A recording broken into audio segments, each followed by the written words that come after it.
You're listening to Hooked on Creek, a podcast celebrating the music, history, and fans of the legendary jam band Max Creek. I am your host, Korre Johnson, and you are listening to episode 42.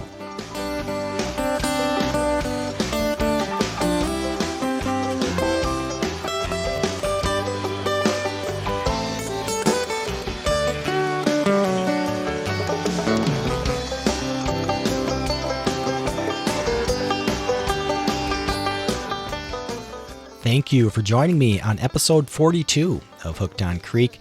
In this episode, I'm very excited to share my interview with Fred Moore. Fred has been a fan of Max Creek since the mid-'80s and has developed a strong connection with the band over the years. Coming up, you're going to hear Fred talk about his introduction to Max Creek, his friendship with Scott Murawski, and his memories seeing the band over all these years. Fred also talks about his role supporting the band's live sound at concerts, and Fred hints at some future official releases from Max Creek featuring multitrack recordings that Fred captured last year. Fred and I cover a lot in our conversation, so I really think you're going to enjoy listening to it. But then stick around, because I conclude this episode with a couple Max Creek songs referenced in this episode that I think you are really going to enjoy. As a reminder, if you have feedback about this episode, head over to hookedoncreek.com and click the contact link and let me know what you think. All right, now let's get started. Fred Moore, welcome to Hooked on Creek. Korre, thanks so much for having me on. I've gotten to know you just a little bit as I see your name pop up online when I look through old Creek recordings, and I've seen you supporting the band's live sound the last two Camp Creeks. But maybe to begin with, tell me about your first introduction to the music of Max Creek. Well, it's pretty interesting, actually. I'm a Deadhead from way back. My first concert was a Grateful Dead 5/4/81 at the Spectrum in Philadelphia. Go Phillies. And I went to a bunch of other concerts after that, at this like bigger concerts like Rush and Rossi and Collins Band, and saw a couple other ones in there, and I realized like, wow, there's nothing else like a Grateful Dead concert. So I started seeing them more, and after I saw them again, I was like, yeah, this is where it's at. And I was pretty much of a metalhead at that point. When I say metalhead, like Sabbath and Led Zeppelin. In 1981, how old are you? Just take me back. 1981, 65, 75. Obviously, math is not my forte. I was 15. Okay. You're a teenager. You're getting exposed to the Grateful Dead, and you found something there that worked for you. You liked what you were hearing then, right? Yeah, just I noticed it was different than what I had heard on their records.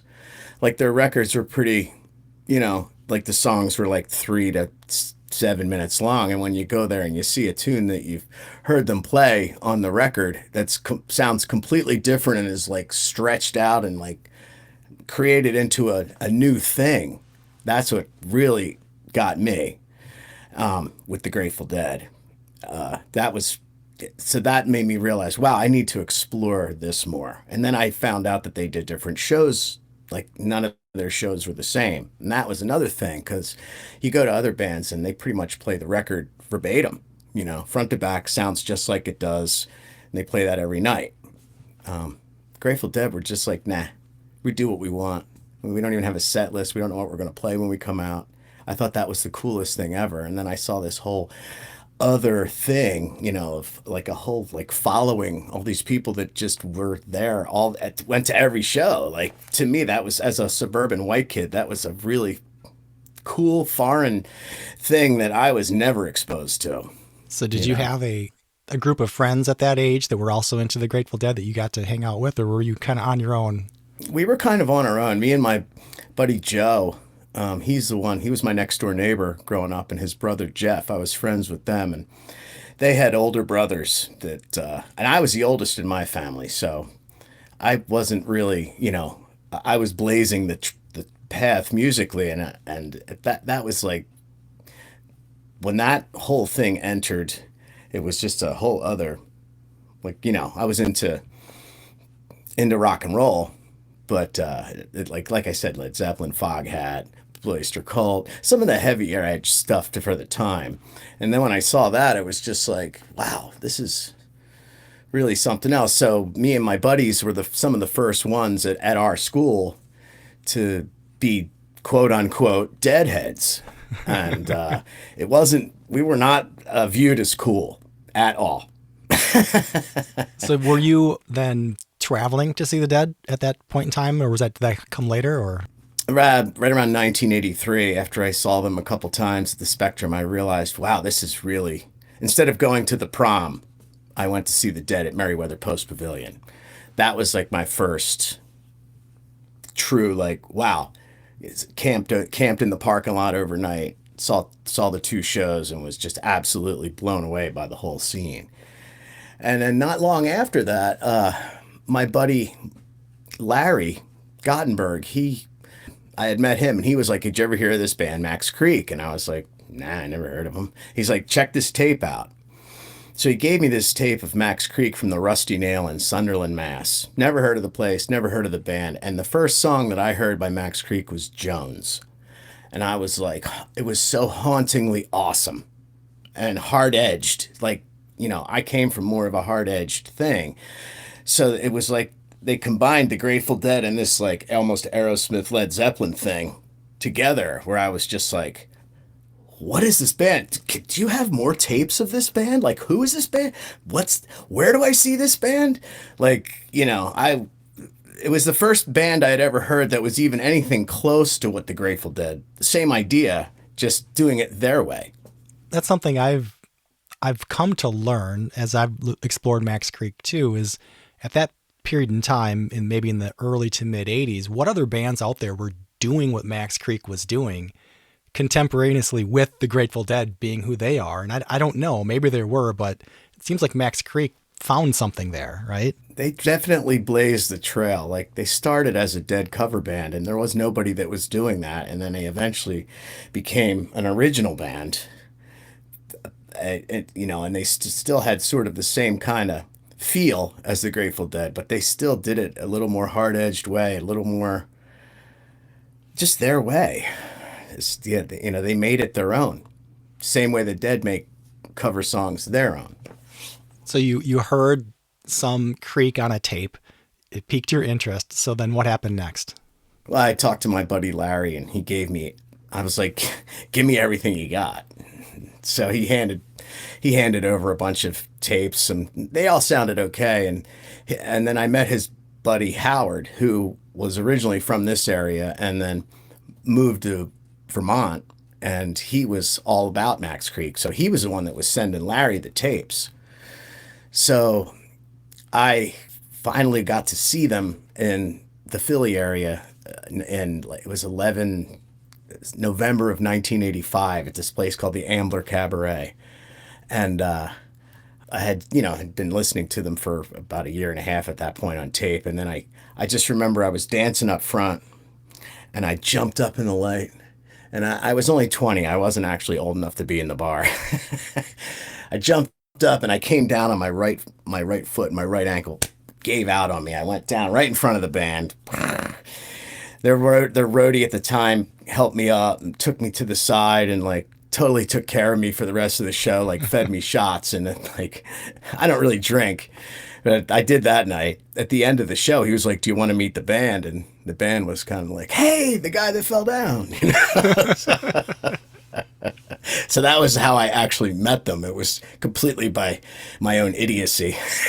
So 1985, that was a transition year from Bob Gosselin to Guglielmo, right? Mm-hmm. Who was playing drums at that point in time? Do you remember? The Googs. Okay. Yeah. What was it like to meet him? What did you talk about? That night, I don't really have the best memory of exactly what I talked to them about, but I went to see them again that New Year's, 85, 86 at the Agora Ballroom.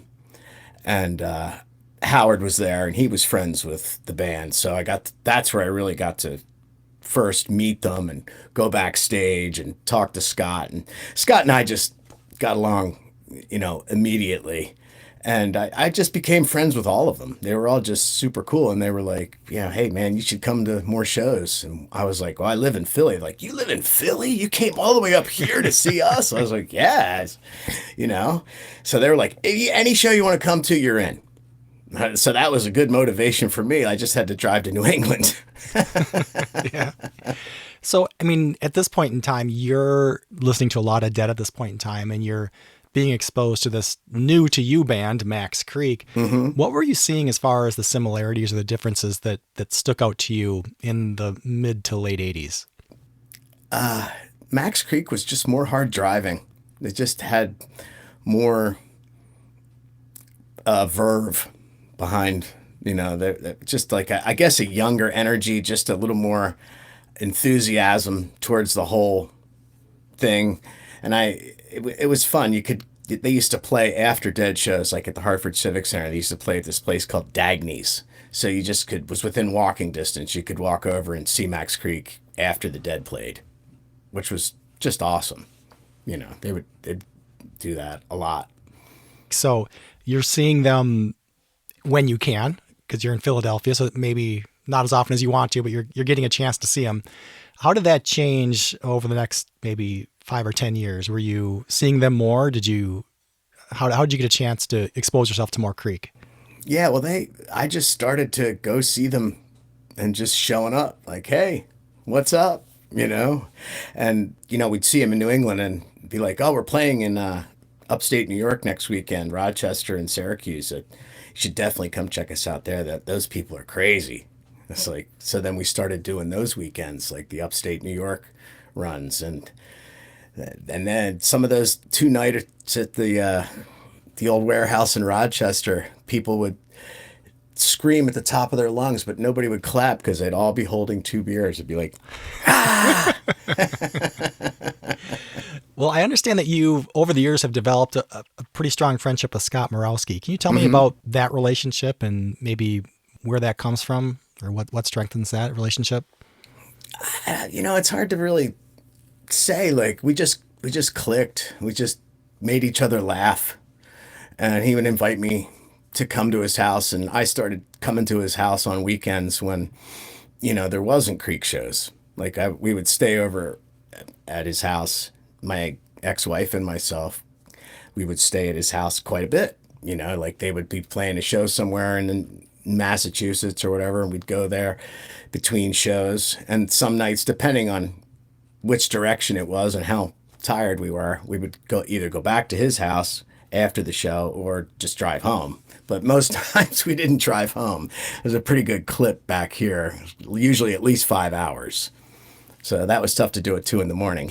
And we started doing a lot of recording together. And then my buddy Peter Robleski and him were pretty good friends too. So we helped him right around 1996, helped him put that Scottness record together.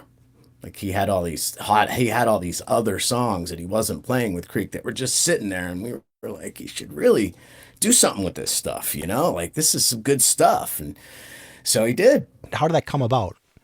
Pete threw it out there one day, like, hey, why don't you come to my house and record your record? You have these songs, you should. And Pete threw it out there a couple times, and then one day it was like, Scott said, are you serious about that? And it's like, yeah. So him and Scott Allshouse came to Peter's house in Harleysville, Pennsylvania, where it was at the time. Stormfield. It was on Stormfield Road. That's why it's called Stormfield Sessions. And they recorded in the basement. We put up, deadening, like, insulation, and we had a buddy of ours who was in the sound industry come in and fire a blank gun and record how loud it was in this part of the room compared to that part of the room and where the drums should go. And we did the whole thing, and we recorded it on ADAT.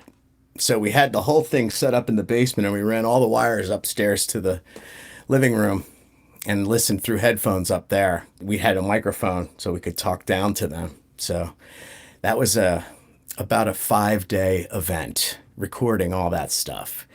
And then it sat. Like, Scott Allshouse had the masters. We did a rough mix at the very end of the sessions, just so we all had something to listen to. And luckily, I backed up everything on DAT. And Scott Allshouse had those masters, and his house burned down on Christmas Eve, and the masters with it. So that's why the cover of the Stormfield CD is just a burned up reel to reel. My buddy Mark did the cover, and he took a blowtorch to an old reel to reel tape he had, and that's the cover. At that point in time in your life, were you playing music, or how did you know how to even help? No, I wasn't. Were you just curious and that's all you needed? I knew I was a taper at the time, and a quasi sound man, and and as the years went on, after I got divorced, I decided to take up guitar. That's something I've always wanted to do. And when I was a kid, I always played guitar. And Scott was always after me. Dude, you should play guitar. You should play. You could do it. I could tell you could do it. And I was like, and I'd always just kind of poo-poo it or whatever. And then after I got divorced, I was like, I had this guitar. So I started playing it. And then I started playing it 5 hours a day. And I just went from there. I had to stop doing that because I stopped taking out the trash, and like I would literally go to work, come home, and play the guitar until it was time to go to bed. Wake up in the morning, play guitar, go to work, come home, and I just got into that. I used to play the guitar till my fingers bled because I wanted to be good. It was like I was on a mission to do it. So, now it's 22 years later. Yeah. Staying in the 90s for a second, I just had the opportunity recently to listen to Scott Murawski's interview on a podcast, and he talked about turning down Horde Tour in 92. And I'm wondering, were you close to him or the band at that point in time? And yes. What do you think was going on in there at that point in time that led to that decision? I'm not really sure. I was really mad. Like, why? It's like the boat pulled up and you just let it go. Like it didn't make any sense to me. I'm still not sure about that one. I'm really not. Like, it's a head scratcher. It'll remain a mystery. Yeah. I mean, it just was like baffled, That was one, because I think that would have really put them on the map. Would they have been as popular as Fish? I don't know. Maybe not. But that was definitely ground floor. Yeah. Were you listening to Fish back then? No. I didn't really get into Fish. I had seen them, and it really wasn't my thing. And then I started to get into them later, seeing them, and I was friends with their tour manager. So if I wanted to go see them, I could. It was pretty easy to do so, and it was before they were the level they are now, I went, I saw them a bunch, and then I just kind of fell off. It just, right around 98, 99, I was like, all right, I'm good with this band. Things change, and for me, it just wasn't for me anymore, going to see them. How do you think the Max Creek scene has changed from what you saw in the mid-'80s through the years? It's fluctuated a lot. It was really big. And then the whole Fish thing happened, and it sort of like wasn't as big. Everybody gravitated more towards that end of things. And they've really built it up quite a bit since then. It seems like they've gotten a lot more new people, and that's really what you need is the younger folks. It seems they stay at like this level of about, 2,000 to 3,000 people, like they could draw at certain places. They could do that. You know what I mean? So it's always kind of been that way, but I think they were a little bigger in the 80s, I would say. Do you think in a way, because Max Creek has sort of been at that level, that sort of defines who they are, and that's what makes them special too? Because for me, as a long distance fan, right, who'd never seen this band, Fred, let me tell you what I imagined they were from Milwaukee, listening to recordings on archive.org. I thought they were the biggest band in the world. Right. Because I had no way to know. And then when I had the curiosity to lean into this and learn more and connect with people online, I started uncovering this history of the band. And that just made it even more fascinating to me that this band isn't as big as some of these others, but their level of playing and the music they produce is so incredible. Absolutely. And nobody is better at dynamics than Max Creek. Nobody. I mean, I see a lot of bands. I work with a lot of bands. I've been in a bunch of bands, and nobody can touch them, in my opinion, as far as dynamics. and just overall playing. Recently, I saw you at Camp Creek last year and this past year on stage supporting the band's live sound. Can you tell me what is your role in helping Max Creek produce that live sound? And what do you do and how long have you been doing it, I guess? Well, it's a relatively new thing for me. It's actually a pretty funny story. I've been a sound man for a long time, and I've had my own sound business now for about 20 years. And been on my own for about 4. Like I've made it a full-time job. Through the pandemic, everything, somehow I managed to survive. I decided right before the pandemic to go full-time with this, and the pandemic hit, but I survived it, and so it's all good in that respect. But summer of 2021, Creek were playing up in upstate New York at Oswego, somewhere up that way, an outside thing. And Steve, DJ, their sound man, couldn't make it. He had COVID or something. And Murawski called me, and he was like, you want to do front of house or monitors? I said, I'll take front of house, thank you. And so I was really excited. It was kind of a bucket list moment for me to actually do front of house for Max Creek, do the sound. So that was the first time.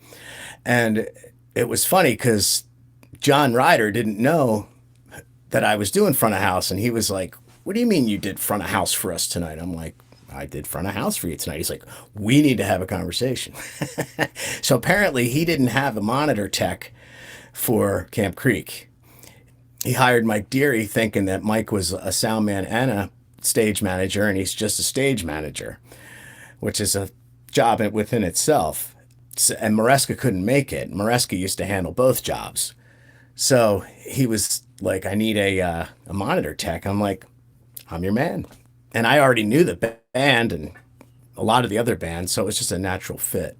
So for those of us who might not be close to this level of the business, tell me about a stage manager versus a monitor tech versus front of house. What roles do these 3 people have helping a band in a live environment? That's a good question, actually. Front of house is the person that sits out in the booth, out in the crowd, Steve, DJ, and mixes for the crowd. So that's what you hear when you're standing out in the crowd. That's the awesome, should be awesome sound that you hear out in the crowd. The monitor tech, what I did, it controls all the monitors for all the mixes for all the individual musicians that are on the stage. Some of them have in-ears, some of them have a wedge, some have both. So you control that. They tell you what they need, and you control that. Stage manager does all the coordinating, making sure everyone gets on time, off on time, where the cars get parked, who to talk to about getting food, making sure everyone's fed, making sure everything's copacetic is pretty much what the stage manager does. And you mentioned that you've been in the sound business on your own for a little while. What's like the hardest part of that job for you? What's the most stressful thing that can happen to you when you're out at a venue and something goes wrong, maybe? The most stressful thing that can happen is when something works and there's no reason why it shouldn't. Where you're like, this should work. And it's 90% of the time, it's always something stupid that you're not seeing, or somebody else did something by accident. Oh, I plugged this in here instead of there, that kind of thing. Mispatching stuff. Musicians not showing up on time for sound check.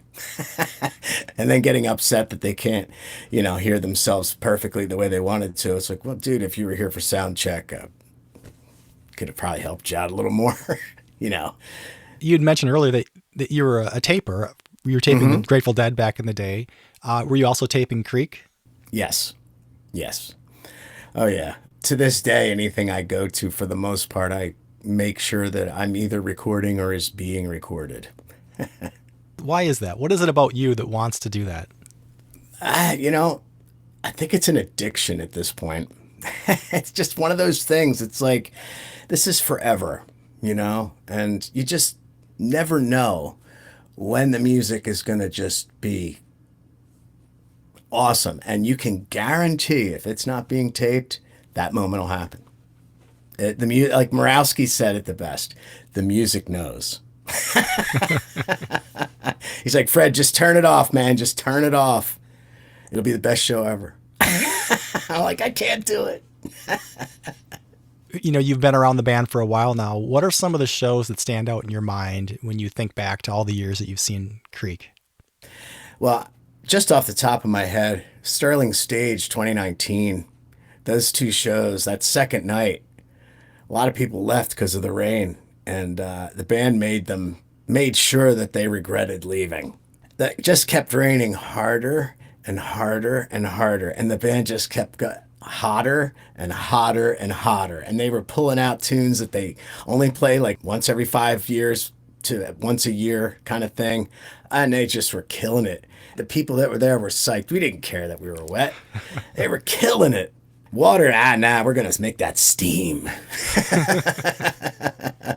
That's a show that in the last 10 years, that's probably that second night at Sterling was one of the best I've seen. Most solid Max Creek show in a long time, especially the second set. And then going back, like there was one Camp Creek that comes to mind.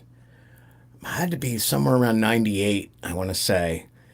There used to be this band, Sassagrass,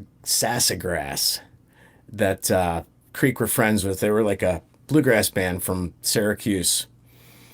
I can't remember the banjo player's name, but he used to sit in with Creek all the time. And they did this thing where Sassagrass played first, and then one by one, each Creek member came out with an acoustic instrument and joined Sassagrass, and suddenly it was everybody. All of Sassagrass and then all of Creek, and then the Sassagrass players all left one at a time until it was just Creek acoustic.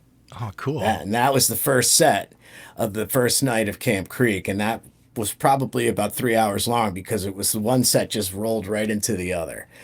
So that was really amazing. And then the second set, they did, just no guests, just the Creek electric, and they did like a 4.5 hour set. It was like the Creek were just whap, whap, knocking people out, whap. I mean, the crowd was just dropping like, there was only a few of us left by the end. They played until well after 1 o'clock in the morning. It was amazing.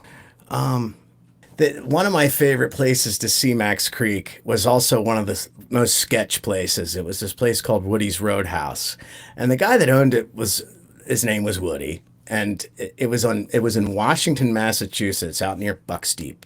It was this old roadhouse in the middle of absolutely nowhere, and I remember one night that they used to have they had a direct line from the telephone pole into the place, an electrical line, so that they were like stealing electricity.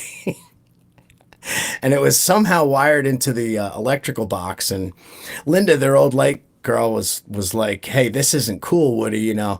I can't really do anything with this." And Woody was like, "All right, look out." And he goes into the box and it, whoosh, shoots him across the room, like literally threw him across the room.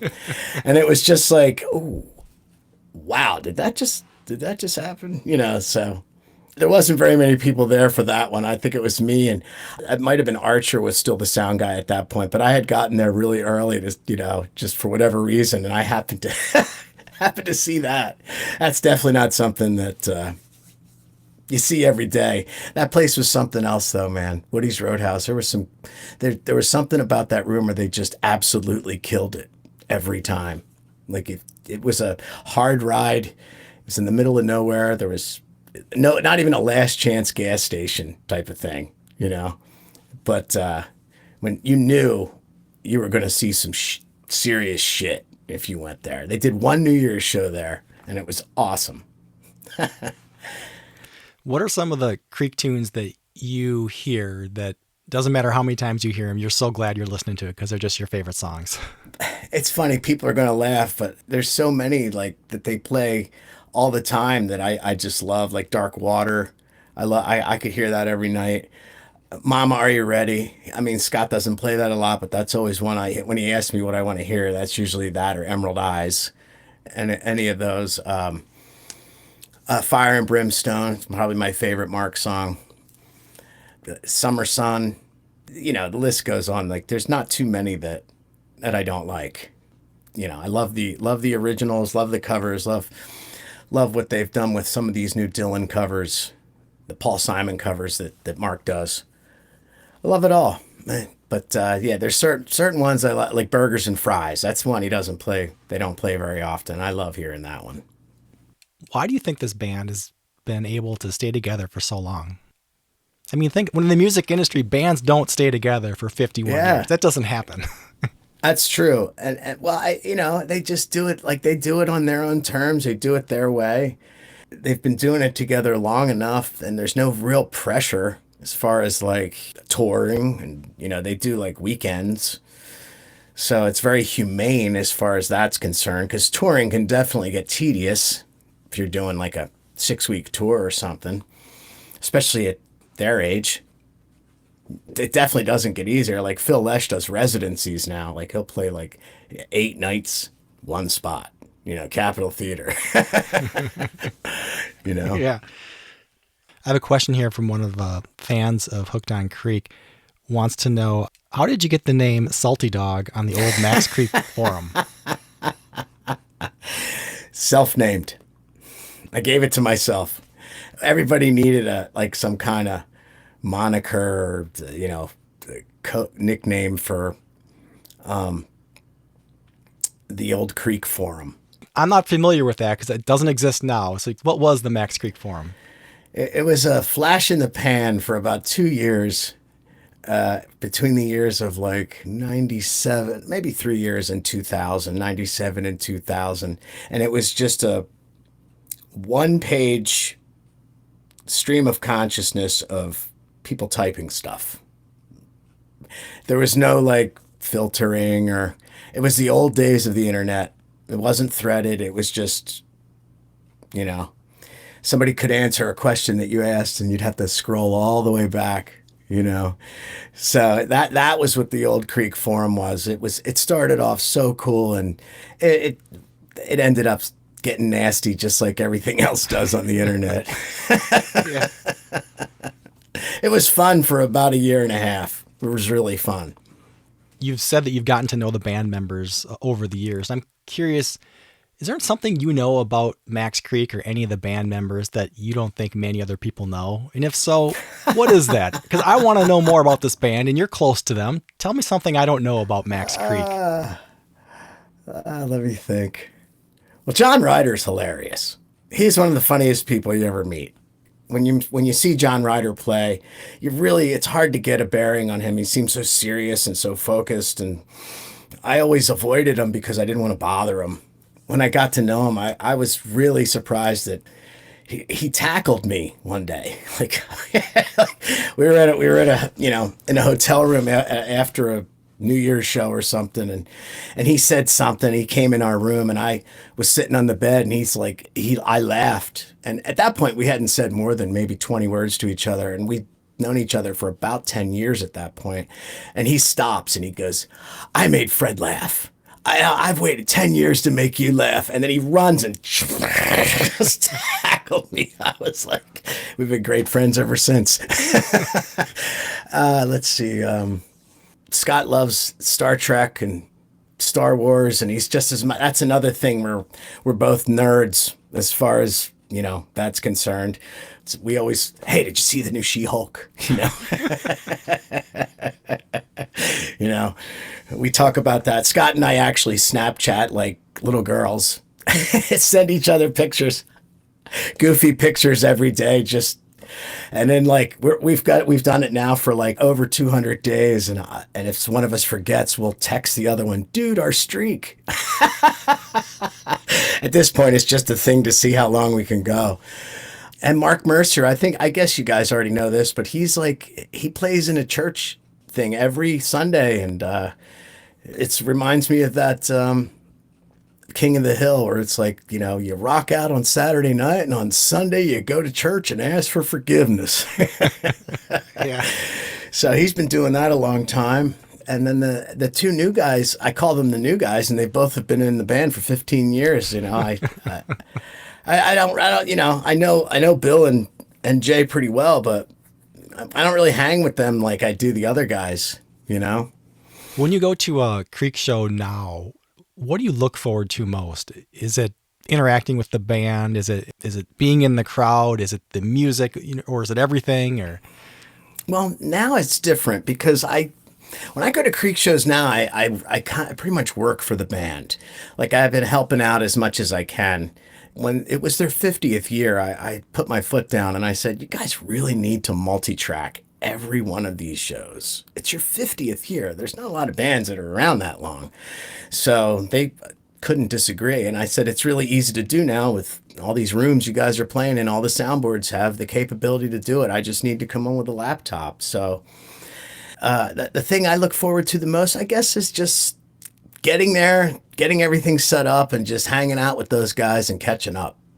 Like before the show is a lot of times some of my favorite times when after sound check and everyone's like hanging out and just chilling. That's just a nice feeling. And then after the show, like, yeah, we did it. All right. Now, I noticed you said that you multi-track recorded a bunch of shows. Mm-hmm. Are those going to be released in any formal way, or are they just for your own private collection? Oh, they're dead. Yeah, no, I have a private collection. No, no. The plan is to try to like release something. It remains to be seen exactly what that's going to be, whether it's a whole show or like best of or both. I just was like, we have the technology. Let's use it. So yeah.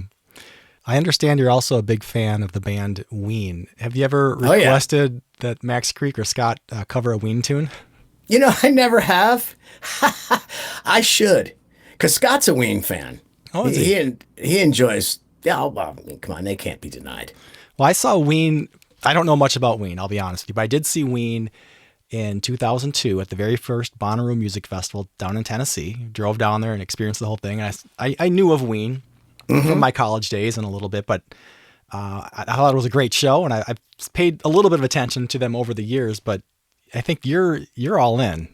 Tell me about your love of Ween, if you can, in a short amount of time. Sure. Well, it's interesting. I went to see Ween back in 1989, and I thought they were terrible.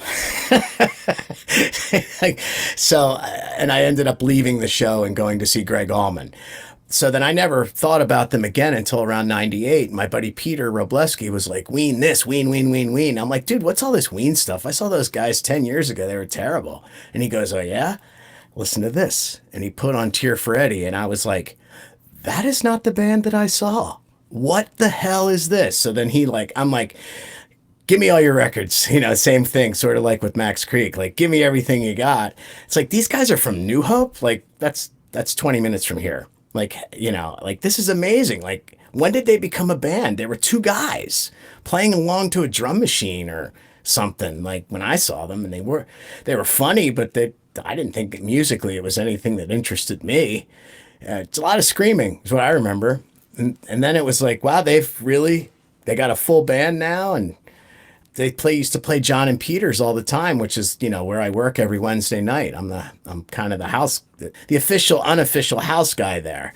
And so, it was just this band, like, playing this small room and just singing all these crazy songs about waving their dicks in the wind and all this other stuff. And then they play Stella Blue, like, by the Grateful Dead. And it was like, wait a minute, are they really going to play Stella Blue? And they killed it. And then the guy I play with, Bill Fowler, that's where I first met him. They pulled him up out of the crowd. It was his birthday. And they got him to play the lead on Stella Blue. And I was like, what? And then they went into a song called Let Me Lick Your Pussy. And I turned to my buddy Pete and I said, this is my new favorite band. So that's pretty much my introduction to Ween in a nutshell. And then I became friends with those guys over the years because they were all from the area. And they all had their side projects. And I ended up just getting to know all of them. And then Chris Harford played with all those guys. And I knew all the J-Rad guys before they were in J-Rad. They all played with Harford. That's, like Joe Russo, Dave Drywitz is the bass player for Ween and J-Rad. And then, Scott Metzger, I've known him since he was like 18. He used to play at John and Peter's with Chris Hartford and his other band, F Hole and Rana. I've known these guys. They're just dudes from up the street, and they weren't deadheads. And the fact that they are playing in a dead band is hilarious to me. As I hear you talk about all of this, I can't help but think that music has shaped. It sounds like music has shaped your life in so many ways. Completely. Your profession, your hobbies, your friends, your interests. Did you think, when you were 15, that this would be so defining of who you would be as an adult? Or at 15, you didn't know what you wanted to do? And no, I knew I wasn't set up for an ordinary life. I knew that I was different. Very early on, I knew I was different. But it took me a long time. It really took me a long time to get the courage to actually go out on my own. It took me getting laid off from a job that I really wasn't into. And that's when I was like, you know what? I'm going to take this opportunity. I'm going to take the leap. And that was almost 5 years ago. Fred Moore, thank you so much for joining me on Hooked on Creek. Oh, yeah, Korre. Thank you so much for having me. It was really fun. All right, that concludes my interview with Fred Moore.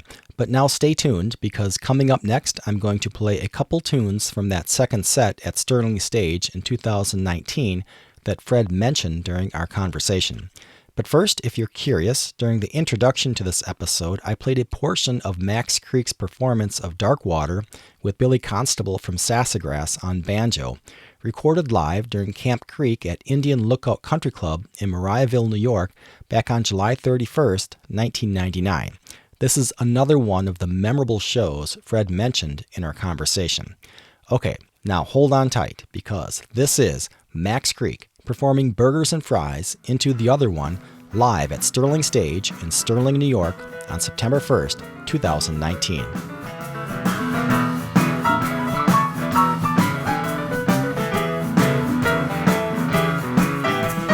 Working on the car all day.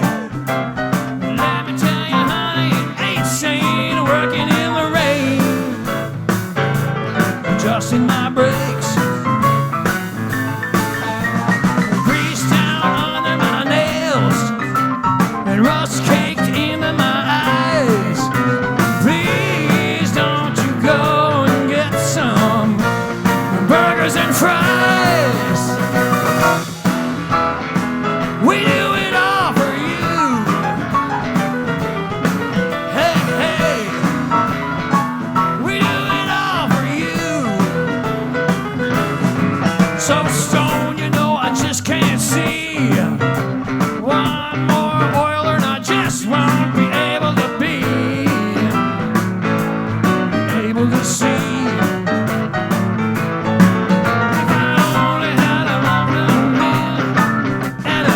Cheeseburger and an order of fries, and maybe then I would be content to sit around and watch TV.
favorite weed.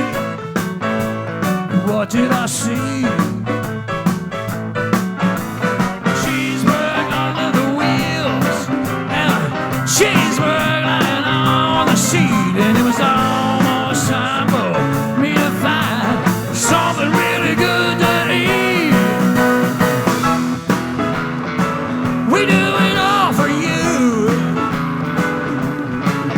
Hey, hey.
the smoky crane around my mind. I like to blow away.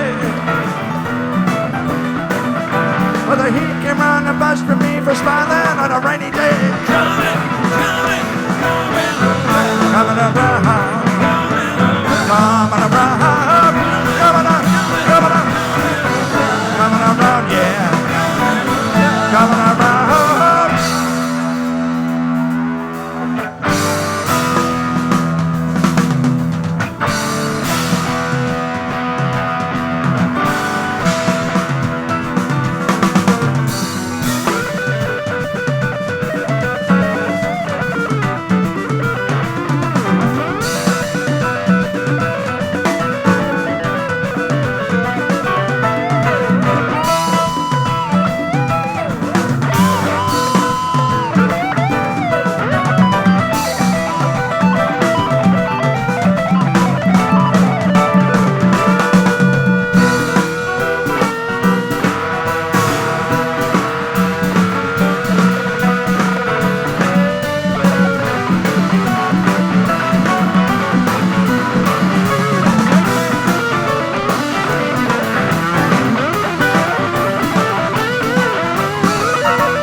It trembled and exploded, left a bus stop in its place. The bus came round and I got on, that's when it all began. They were coming in on the night, they went on the bus stop, ever level there. Coming around, yeah. Coming around.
That concludes episode 42 of Hooked on Creek.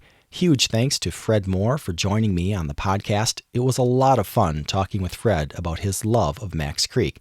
And big thanks to you for listening. If you have feedback about this episode, head over to the Hooked on Creek website at hookedoncreek.com and click the contact link to send me a message. I look forward to hearing from you. Thanks for tuning in.